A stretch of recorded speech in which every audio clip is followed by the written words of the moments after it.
مگر ادھر تو جنگ بدر چھڑ گئی تھی، اس لیے انہوں نے ابھی تک مال تقسیم نہیں کیا تھا، بلکہ جو کہ تو سنبھال کے رکھا ہوا تھا۔ حالانکہ جنگ بدر میں مشرکین کو شکست ہوئی، ہونا تو یہ چاہیے تھا کہ وہ اسے سبق لیتے، مگر وہ سبق حاصل کرنے کے بجائے رسول پاک صلی اللہ علیہ وسلم کے اور زیادہ دشمن ہو گئے، ایمان والوں سے انتقام اور بدلہ لینے کی ترکیبیں سوچنے لگے۔ چنانچہ عبداللہ ابن ابی ربیعہ، اکرمہ بن ابو جہل، صفوان بن امیہ ایک دن ابو سفیان کے پاس آئے، کیونکہ اس تجارتی مال میں ان کا بھی حصہ تھا۔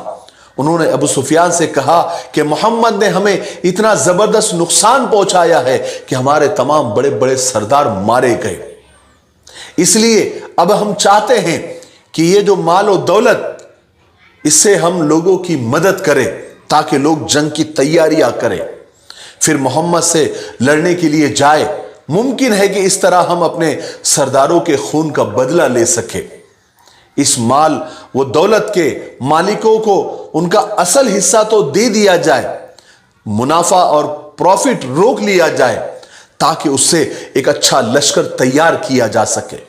یہ رائے سب کو پسند آئی اور سب سے زیادہ ابو سفیان کو پسند آئی۔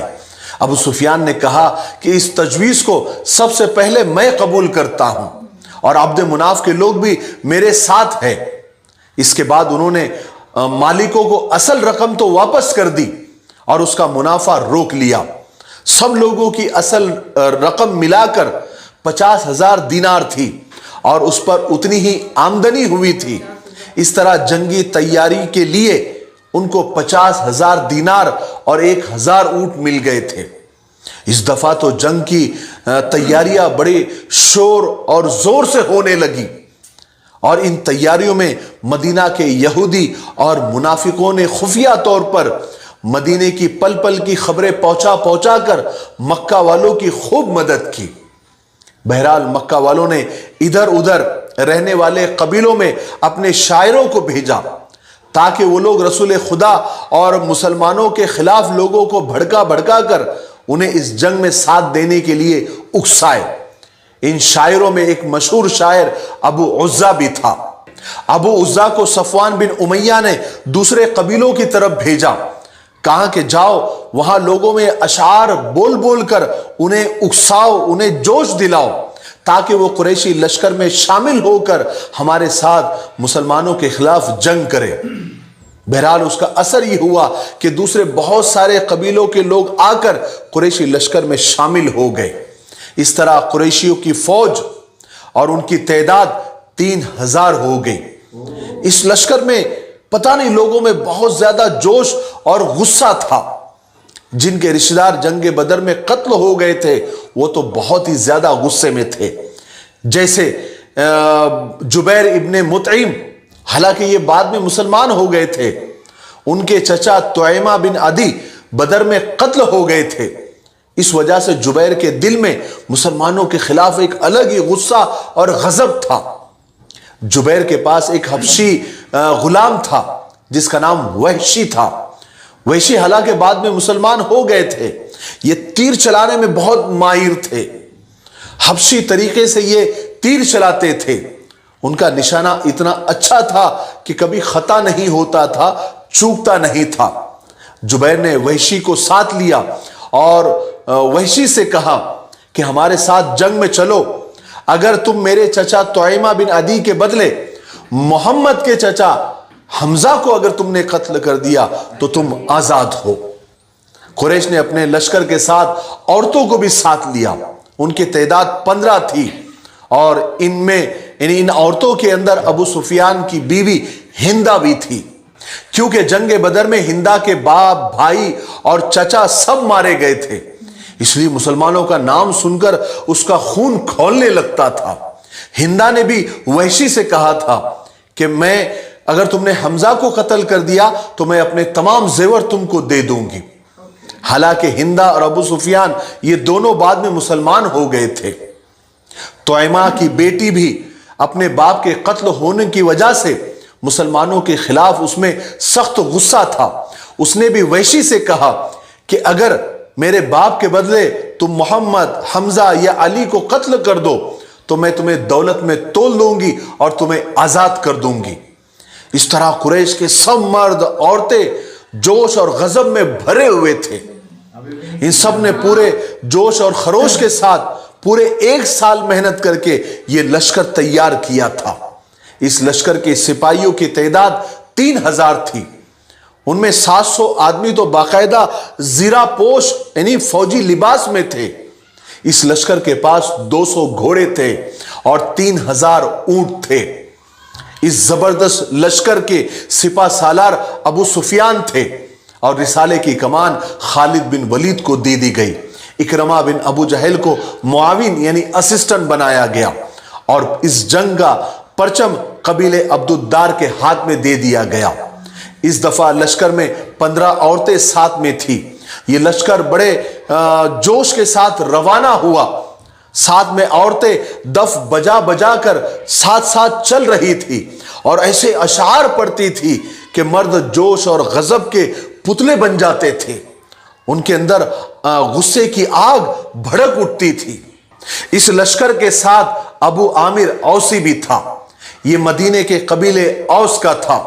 جب رسول پاک صلی اللہ علیہ وسلم مدینہ تشریف لائے اور قبیلے اوس کے لوگ جب مسلمان ہو گئے تو بجائے یہ مسلمان ہونے کے مکہ چلا گیا تھا۔ اس کے ساتھ قبیلے اوس کے دوسرے لوگ بھی مدینہ چھوڑ کر مکہ آ گئے تھے، جن کا تذکرہ ہم نے پچھلے ویڈیو میں سنا۔ جب اب اس وقت میں جب مسلمانوں سے جنگ کا وقت آیا تو عامر اپنی جماعت کے ساتھ قریشی لشکر میں شامل ہو گیا۔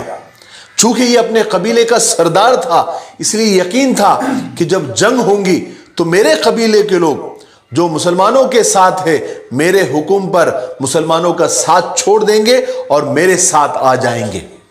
بہرحال اس شان کے ساتھ یہ مشرکوں کا لشکر مکہ سے روانہ ہوا۔